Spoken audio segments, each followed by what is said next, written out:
अस्सलामुअलैकुम, कैसे हैं सब? उम्मीद करती हूँ खैरियत से होंगे। तो मेरी प्यारी प्यारी दोस्तों, मैं हूँ आयशा। तो आप देख रहे हैं आयशा कुकिंग। आयशा कुकिंग में आज हम आप लोगों के लिए बहुत ही मज़ेदार से कबाब लेके आए हैं।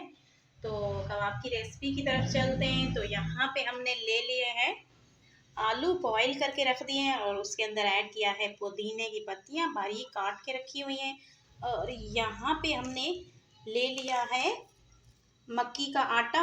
4 चम्मच मक्की का आटा है हमारे पास और एक अदद अंडा है। और यहाँ पे हरी मिर्ची ग्रीन कुटी हुई। और इसके अंदर हमने ऐड किया है पुदीना। और इसमें ऐड किया है हमने अदरक लहसुन। और यहाँ पे 1 चम्मच हल्दी है और 1 चम्मच सफ़ेद ज़ीरा है। और यहाँ पे नमक हस्बे ज़ायक़ा। और यहाँ पे हमारे पास है लाल मिर्ची मोटी कुटी हुई। ये बारीक वाली पाउडर नहीं है, मोटे वाली ली है हमने। जी मेरी प्यारी दोस्तों, रेसिपी की तरफ चलते हैं। तो यहाँ पे हमने सारी चीज़ें इसके अंदर ऐड करनी है। ये देखें, मैंने आप लोगों से शेयर किया है और अब हम इसके अंदर सारी चीज़ें ऐड करने जा रहे हैं। जी तो अब हमने इसकी मिक्सिंग कर लेनी है अच्छे से।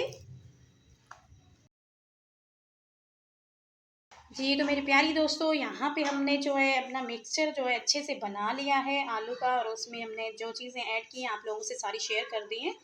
तो अब यहाँ पे हम लेंगे एक पैन और उसमें ऐड करेंगे ऑयल। यहाँ पे हमने ऑयल ऐड कर लिया है, 1.5 कप ऑयल ऐड किया है, ज़्यादा नहीं किया क्योंकि हमें इतना ही चाहिए ताकि हमने बिल्कुल ये जो कबाब बना रही हूँ ये बिल्कुल डूबने नहीं चाहिए। हल्के ऑयल में ही तलते हैं इसको, ज़्यादा इसकी मतलब डूब बिल्कुल कबाब जैसे दूसरे बनते हैं हम अच्छे से ऑयल ज़्यादा डालते हैं और डुबो देते हैं ऑयल में, वो चीज़ यहाँ पे नहीं रखनी हमने। बिल्कुल हल्का सा ऑयल डालना है, जैसे 1.5 कप में हमारे बहुत अच्छे से ये तल जाएंगे। जी मेरी प्यारी दोस्तों, चैनल पे नए हैं तो लाइक कर दें, सब्सक्राइब कर दें। आप लोगों का प्यार होता है, मोहब्बत होती है और हमें अच्छा लगता है हम आप लोगों से और भी अच्छी अच्छी वीडियो शेयर करें। ये हमने बहुत ही प्यार से बनाए हैं और इंशाल्लाह आप लोगों को ये रेसिपी मेरी बहुत पसंद आएगी। इसके साथ इजाज़त दीजिए आयशा को। अल्लाह हाफिज़।